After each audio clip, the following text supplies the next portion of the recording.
Hey, what's up guys, welcome back to the channel. On today's episode, we're talking about this Black Edition Makita impact driver right here. We're gonna go over why this tool is so awesome, whether or not you should buy it or not. Then we're also gonna stick it on the track and see how well it does compared to all the other impact drivers we've tested so far. So, stick with us.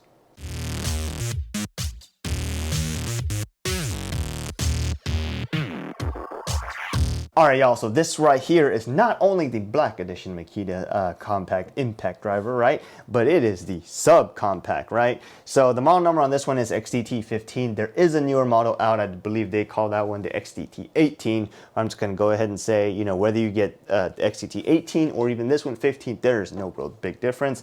I'm sure someone's probably going to correct me if I'm wrong, but I'm just going to say it's not much of a difference to getting one or the other. I would just get whichever one, you know, have a better deal on or whatnot. Anyways, so let's talk about Makita's lineup real quick. They have the XGT stuff, which is 40 volt max, really 36 volts. They have the LXT lineup, which encompasses like all the other tool manufacturers, you know, the heavy duty, big flagship stuff, the normal, regular stuff. Then they have the compact stuff.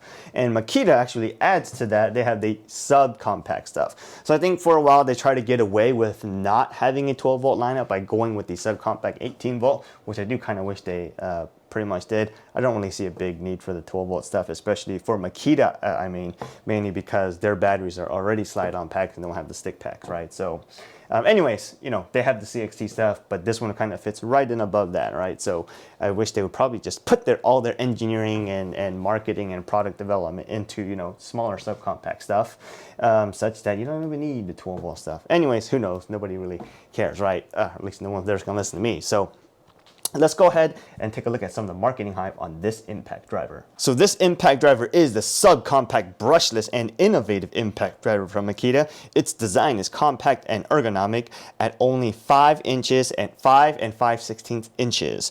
Its performance is variable speed between 0 to 3,000 RPM and 0 to 3,900 IPM, which delivers at a peak torque of 1,240 inch-pounds.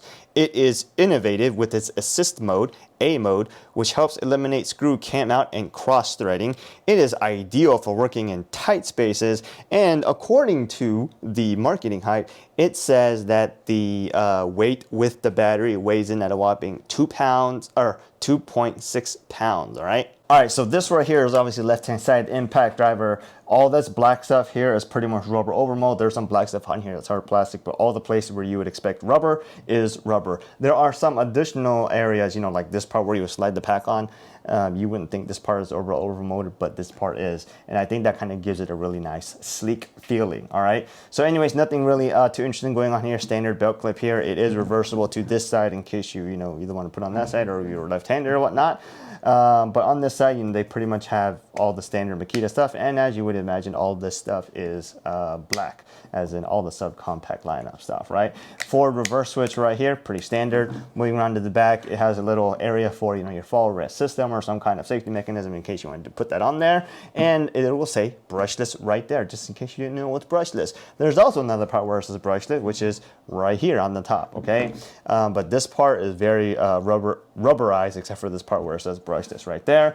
On the right hand side, pretty much exactly the same thing as the other side, and there is a little hole right there for your belt clip. Interestingly enough, they do not include a bit holder there if you do buy it, but I guess you could go ahead and buy that one out separately in case you wanted to. Top part here, pretty standard. If you want to move around to the bottom part here, bottom part's got the star protection and these, you know, rubberized little inserts to help absorb some of the vibration, and you know, not too much going on there. So this is the battery configuration that I like to use. This is the 2.0 battery. Sometimes when you buy some of these subcompact drivers and kits, every once in a while you'll get some that have like a 1.5 amp hour battery, and the 1.5 amp hour batteries will not have a fuel status gauge on them. This one does, because it's a 2.0, but you know, just be careful of that, okay?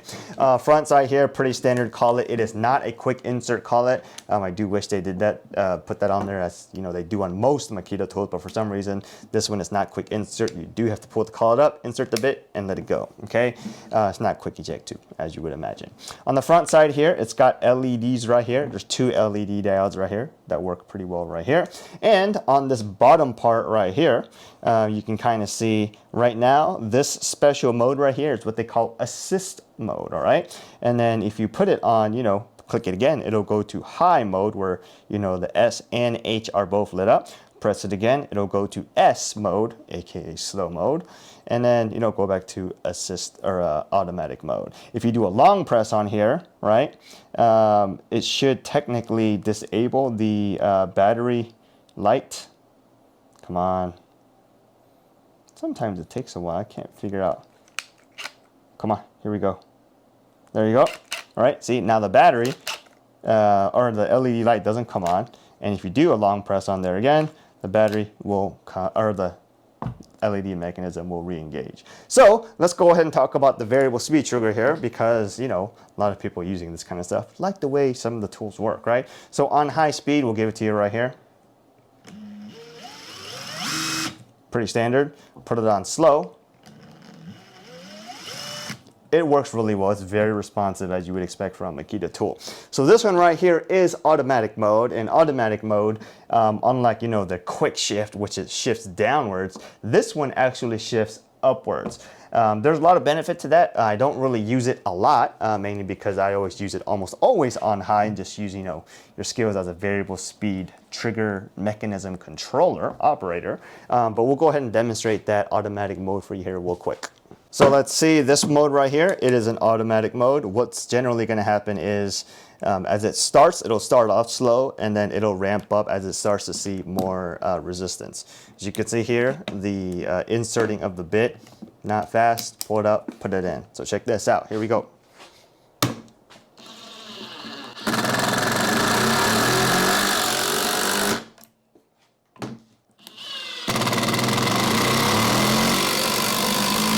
So I'm not sure if you're really able to tell there how what's going to come across in the video, but it is nifty for a lot of people who, you know, don't like operating the variable speed, you know, trigger, you know, with a bunch of thoughts sometimes, I guess. If you just get really lazy and just want to always go full trigger, that could be pretty useful for some of those people. Like I said, I don't use it a lot, but it does come in handy. It seems pretty nifty here.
right, so let's go take a look at those numbers. So this Makita XDT15 with a 2 amp hour battery, first run on the Timberlock test, 9.28 seconds, second run 8.08, third run 10.30 seconds. Taking an average of 3 runs comes in at 9.22 seconds, all right? Moving on to 5/16 inch by 6 inch lag test. First run 8.95, second run 9.75, third run 10.70. Taking an average of the 3 runs comes in at 9.80 seconds, all right? And on the 1/2 inch by 8 inch lag test, it just wasn't able to do it, all right?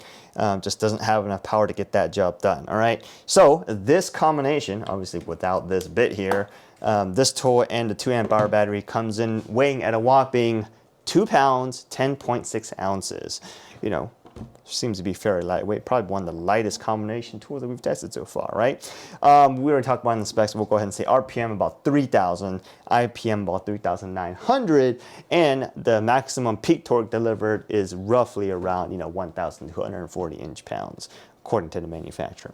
So, it doesn't really have a very high score because it wasn't able to finish with the 1/2 inch impact, but we'll go ahead and take a look at that later, right? So we'll go ahead and put the 5.0 on here and see how this battery configuration performs. First run, Timberlock test 7.83, second run 8.40, third run 8.12. Taking an average of the 3 runs comes in at 8.12 seconds, all right? It's almost, or probably about a minute faster than, or a second faster than this one.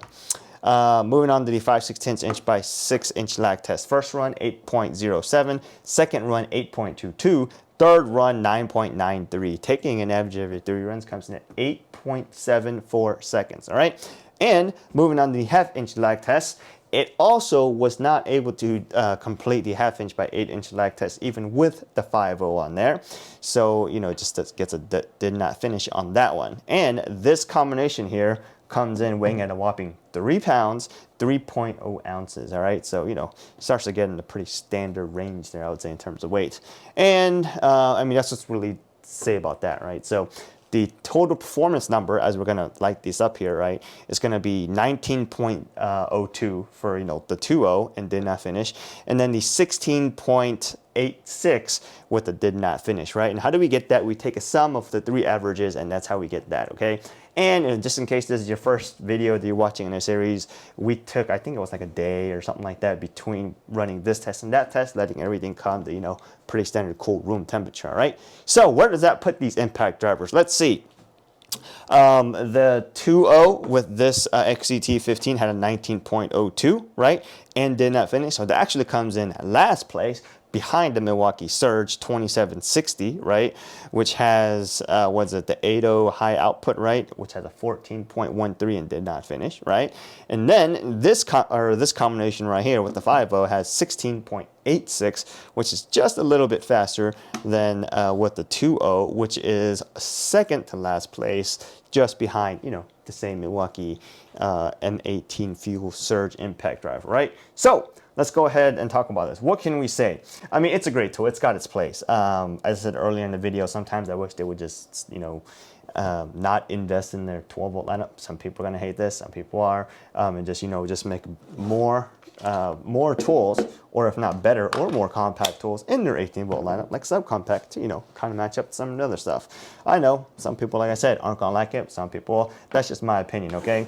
We do like using this impact driver. It's actually very nifty. It's not all the time that you're just going to be driving heavy, like lags, bam, bam, bam, bam, right? Sure, there are some jobs you're going to have to do that, but if you have a job to do that, you're probably going to have more impact drivers, right? You'll probably use more like a full-size standard impact driver, right? But a lot of times you're just doing, small jobs here and there, and you don't need to be using all that weight, right? Because like I said, this combination comes in weighing just a little over 3 pounds, which seems to be, pretty well considering how well it does compared to some of the other stuff, right? So if you're just doing, let's say 8-inch Timberlocks or something similar to that, right?